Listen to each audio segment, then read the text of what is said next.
It is now, well, it is already April 1st, 2025, and like always, I'm going to rank every single movie I watched this month from the worst to the best. And I only saw 3 movies this month, but fortunately, I enjoyed them all for the most part.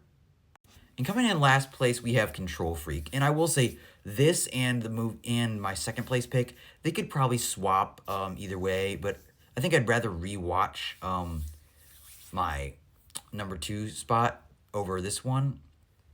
But I would happily rewatch this one.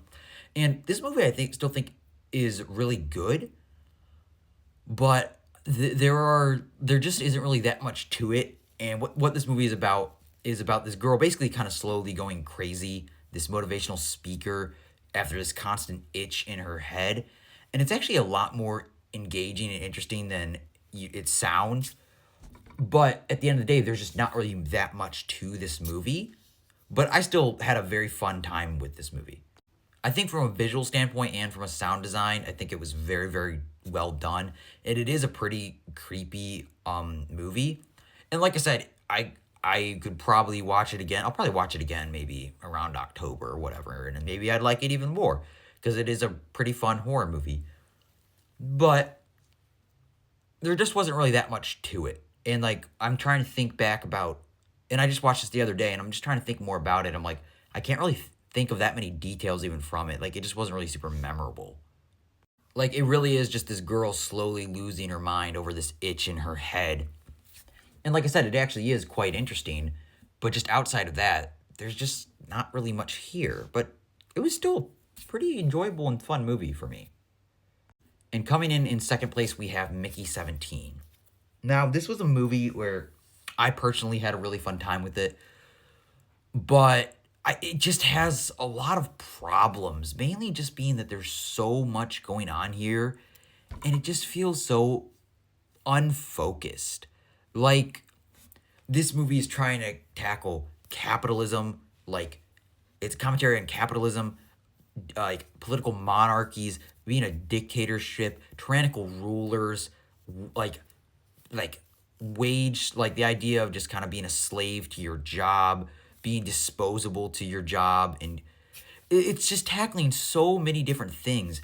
And then at the end, it feels like it's completely tackling something else as it's tackling like colonization, and it's just tackling all these different things in all with this wildly silly tone, which, like I said, I enjoy this movie, but it just felt like it never really knew what it wanted to be. Like, because I just think about just towards the end of the movie of just the radical tonal, not tonal shift, but just plot shift that almost feels like it comes out of nowhere.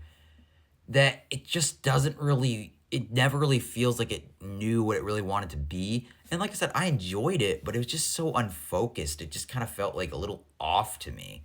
But like I said, it's good, but it's just not amazing. And coming in number one, we have Novocaine.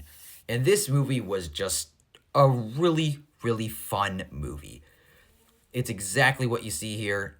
A guy named Nathan Kane who can't feel pain, and his girlfriend gets kidnapped, and he uses his basically medical condition as a superpower.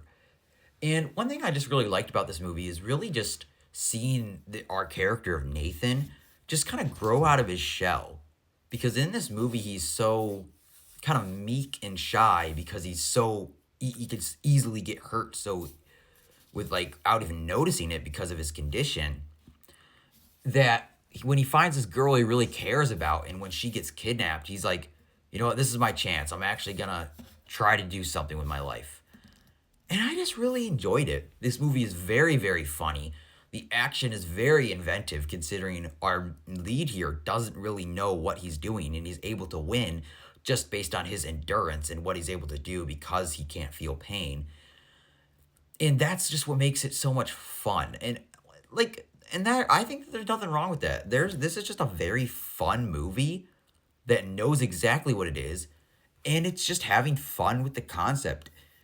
And I didn't really have any major problems with it. Like Jack Quaid, I think is great in this. He's been having a great year with this, and Companion earlier this year as well. And here, I just love his character of Nathan, where he's just such a fun and nice guy. Like, he's so, like, like I said, he's very meek, but just so charming in a way where he's just a fun character to watch. And just the action is just so creative because in most action movies, you have our main character knows all these martial arts and is basically this unstoppable guy. But here, he's unstoppable only in a way because he literally can't, like, he won't really flinch from pain.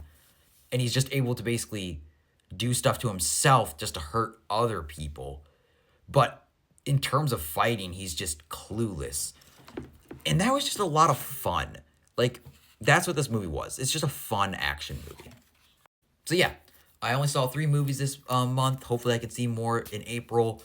But yeah, that is my ranking of every single March 2025 movie that I watched, ranked from the worst to the best.